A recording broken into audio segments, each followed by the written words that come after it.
How to change username on Reddit. What's up everyone? In this video we are going to see if it is possible to change the username of your Reddit account.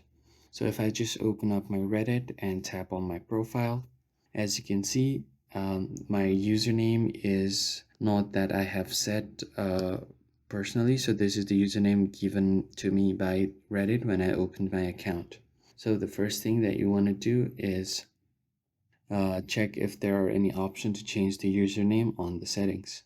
So unfortunately, there is no possible option to change your username. So even if I visit the Reddit's support website, it says once a username is finalized, it can't be changed in any way, including its capitalization.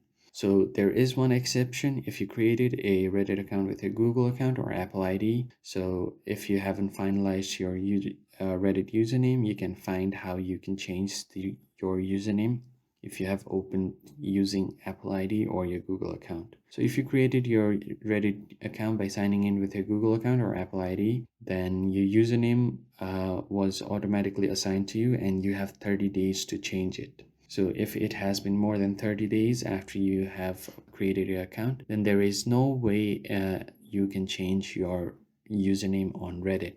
But you can always make a new account and add the username of your choice, and you can make as many accounts as you want. So that is the only option for now. But if Reddit brings out any new updates regarding this, then we will be the first one to let you know. So make sure to hit the subscribe button down below and like the video. I'll catch you guys on the next one.